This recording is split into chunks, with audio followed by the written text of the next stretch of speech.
Hello guys, welcome back to our channel. In this video we are going to see about various variables that we are going to use while shell scripting. So there are basically two types of variables. One is system defined, user defined variables, and system defined variables. In system defined variables, these variables are also called as environment variables. So these variables are used to set the environment, or to know the environment type that we are in, that we are working on. So that these are the environment variables that I had listed out. These are the environment variables. Home, it means, it tells the path of our home directory. So you need to expand the variable. This dollar symbol is used for expanding the variable, expanding the value of that home variable. I already said this about this dollar prompt, this dollar symbol in the earlier video. If you don't see, please see that video.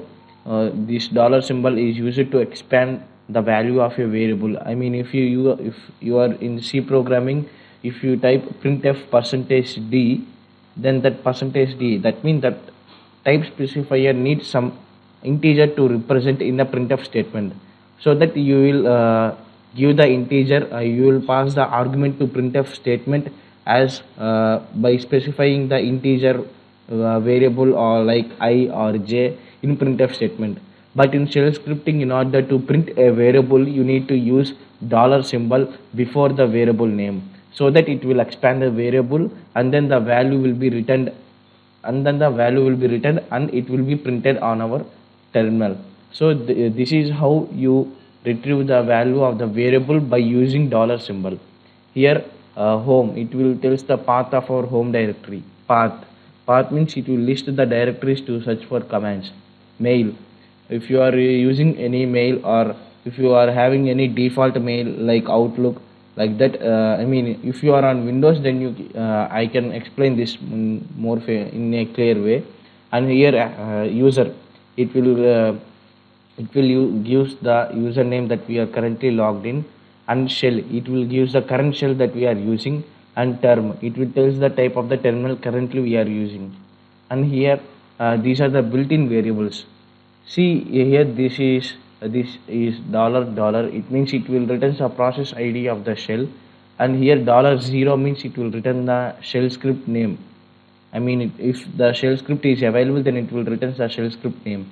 And here $1, $2, and so on, $9. So here you will get some confusion, because you will pass the arguments in command line. If you are aware, in Java we will pass some command line arguments in the time of compilation itself. So here we are, while compiling or executing the binary files, you will automatically supply the command line arguments by using them in the shell scripting. In order to retrieve the value of the command arguments that you have passed, you need to expand the variable like dollar, expand the variable of the arguments that you have passed. So that you need to expand the variable like $1, means it will expand the variable value of the uh, command line argument 1. And $2, it will expand the value of the command line argument 2.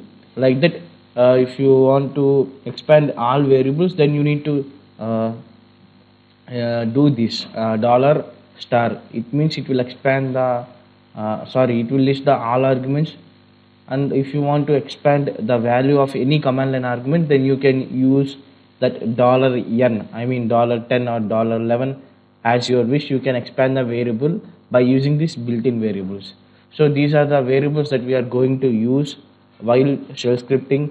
In next video, I am going to show some of the script. I will do shell scripting by taking an example. So let me do some, let me show me an example how to write a shell script, a basic shell script. Okay, vi some x dot sh. Here you need to save the shell script by using the .sh extension. You need to hit I in order to go to insert mode. And here echo hi there. Okay, escape, hit escape, and use colon, then wq. And in order to execute a shell script, you need to use sh sumx.sh. Sorry, some x, I missed x. See, this is how you write a basic shell script in by using va editor. By using va editor, we will use we write a shell script, and we will save the shell script by using the .sh extension. And if you want to you run that, sorry, I am trying to execute the permission, I am trying to execute the sumx.sh, so that it will the permission had denied. So for that I can use this chmod command. I think now it will, yes. So it's what now. This permission is denied. So in the executable permission has been denied. So I think all members know how to change the permissions by using chmod. I explained in my previous video, like in basic command videos. You can go through that videos and you can get more idea about chmod command. And this is how you write a basic shell script using this vi editor. And in next upcoming video I am going to tell about how to do a basic shell scripting. And I mean, this is a basic shell scripting. And next video onwards we are going to discuss about bourne shell, I mean bash shell scripting. So which is somewhat different than this, but this is the extension. I mean, that bash shell scripting is the extension to this basic shell scripting. So this is how we do shell scripting. And this is a basic shell scripting. If you have any doubts, please mention them in the comment section. Have a great day. Please